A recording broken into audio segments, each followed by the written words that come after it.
burkelo duwa uje me har ga temelo tuwi de ngara waya kela uje me jar kardana ke ay barcharan ki mire na dur dur charan ko jora me na mira mo har ko jara me na ke de arde abukara nu me ke de arde ajeriya nu me ta ma dawra aje ter ma erda doriya jidi dawo ma ka ter ma ay arba jaina ma ma jile de yi warana.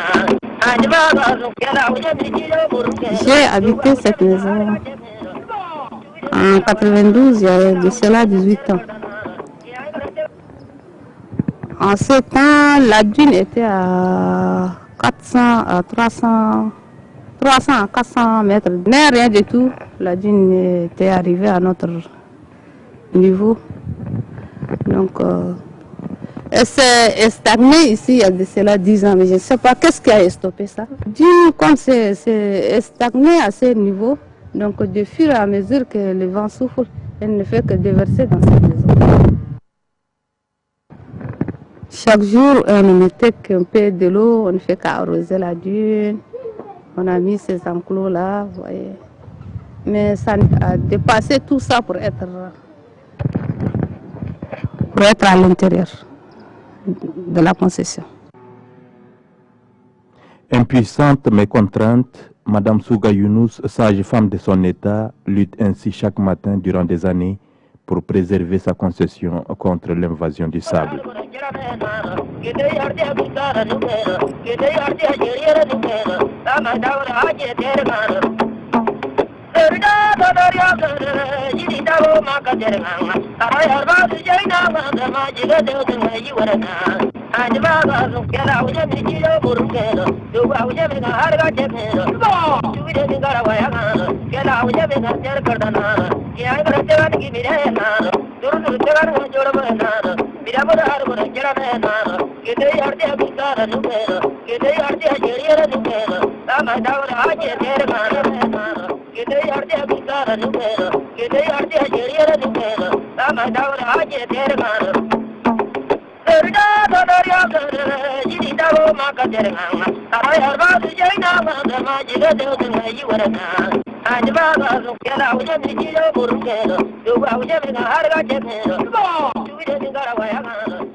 Comme elle, nombreux sont ceux-là qui souffrent de l'ensablement à Faya. Le phénomène est d'autant plus dangereux qu'il menace les cadres de vie immédiats et annihile tous les efforts que l'on consent pour survivre. La dune a englouti bien de maisons. Les maisons de mes voisins ont été englouties. Il y a des jardins derrière ma maison aussi. Le 2/3 de ma maison a été englouti. Donc, j'ai une chambre, j'ai 2 cuisines, le WC, et puis l'enclos de mes chèvres. J'ai un manguier ici, qui a le même âge que ce manguier. Et puis il y a un citronnier à ce niveau. Il y a un guyavier aussi à ce niveau. Vous voyez le palmier dattier là, comment a été englouti par la dune. Bien des choses ont été engloutées. Tel un tsunami à vitesse réduite, le sable avance.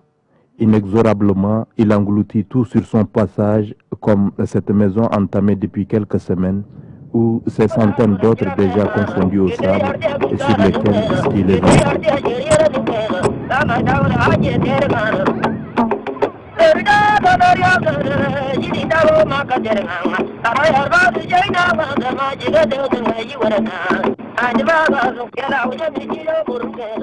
Il y a 20 ans, le gouvernement a mis en œuvre un projet de reboisement pour contrer l'avancée du sable.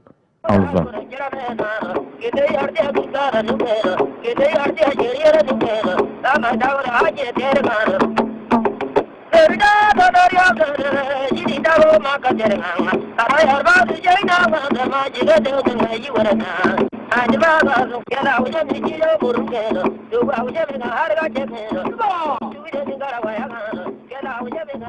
Le projet a été lancé en 91. En 91-93, il y a eu des plantations. Au départ, l'objectif de ce projet était de planter des espèces fruitiers et forestiers. Je ne sais pas par quelle mesure les gens ont planté des palmiers dattiers. Mais cela n'empêche de planter 2 rangées de bandes des arbres composées essentiellement de Prosopis juliflora. C'est une espèce qui fixe les... C'est une espèce forestière qui permet de faire des fixations de dunes. Ça qui a permis un peu le développement de cette palmeraie. C'est une espèce bien sûr introduite, ce n'est pas une espèce exotique. Alors toute espèce introduite a des inconvénients et a des avantages. Alors cette espèce a des inconvénients. Par exemple, bon, là où ça pousse beaucoup, les palmeraies qui se trouvent autour ne produisent pas. Et puis c'est une espèce qui envahit les champs de culture. Donc ce qui diminue la production agricole, surtout maraîcher. Non seulement ça ce sont les inconvénients. Il y a comme je l'ai dit tantôt, il y a des avantages, tels que c'est une espèce qui permet à certains gens de se procurer des revenus pour subvenir à leurs besoins. Malgré donc les efforts, le sable est loin d'être vaincu. Au contraire, il est devenu plus conquérant et est en passe de prendre le dessus. Et cela s'explique par la position géographique peu idéale de Faya. La région de Borkou est située dans une région désertique. C'est pourquoi la région est menacée par l'ensablement. C'est dû à l'effet de vents violents et puis suivant certains couloirs de passage de ces vents. Ce qui a entraîné l'accumulation de sable et puis qui s'est traduit par l'ensablement de la ville. Nous sommes dans un bas-fond, comme je l'ai dit tantôt, sur le fait des vents violents, les vents s'accumulent. Donc, sur la base de certains obstacles comme des palmiers, des murs, tout ça, là, les vents s'accumulent. Et puis ce qui entraîne à un certain moment sa forme de dune et puis qui se prolonge tout au long de la ville. D'après nos vieux qu'on nous rencontre que Faya est traversée à peu près 3 fois par les dunes.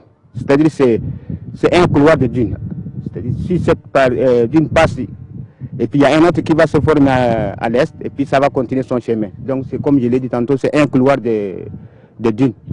Outre le fait que Faya est placée sur le passage du vent de sable, la ville se trouve fondée dans un creux et de partout le sable avance.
La ville de Faya est centenaire. Elle est l'une des plus anciennes du Tchad, mais aujourd'hui, sa taille est limitée. Limitée par les dunes de sable qui l'assaillent de toutes parts et qui s'y déferlent comme des avalanches, lui empêchant toute possibilité d'extension.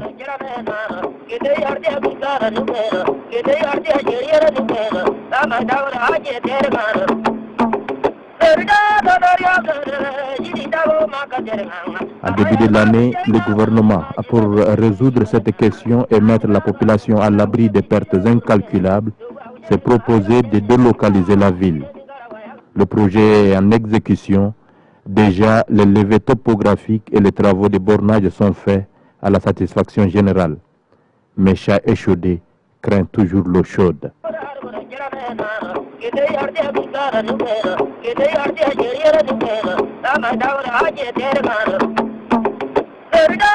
En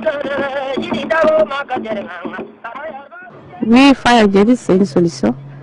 Parce que toutes nos maisons, tous ces quartiers ont été déjà anéantis par ce sable. Donc on a besoin d'un terrain pour habiter.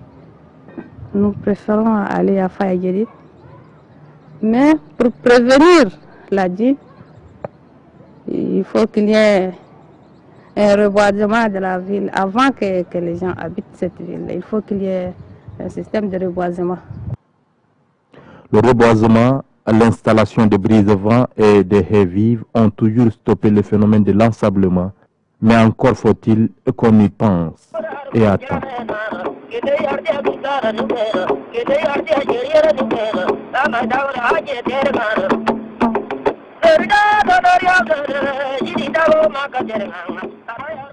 Pour être à l'abri de ces phénomènes, moi je crois que même les gens ont pris en considération en établissant les cartes pour créer des bandes, c'est-à-dire pour protéger contre les dunes. Donc avant toute chose, il faut quand même investir pour créer un microclimat à ce qu'on essaye de maintenir c'est-à-dire la vitesse du vent pour casser un peu la formation des dunes. En quoi faisant? C'est-à-dire en plantant des arbres par exemple. C'est-à-dire on plante des arbres avec des bandes, c'est-à-dire quand on fait une rangée des arbres jusqu'à leur hauteur, donc c'est-à-dire le vent ne peut pas laisser s'accumuler de dunes parce que ça fait le tourbillon et puis ça réduit la vitesse. Donc c'est pourquoi il faut intercaler plusieurs bandes pour réduire cette formation de dunes. Des haies vives par exemple? Des haies vives, oui. Et des brise-vents? Et des brise-vents, effectivement. Mais il faut quand même que ça soit de longue taille, à une certaine hauteur, pour avoir des résultats efficaces. C'est alors que Faya Djedi sera viable et que l'on va pouvoir dire adieu à Faya Gedim, ses scorpions et ses ossuaires.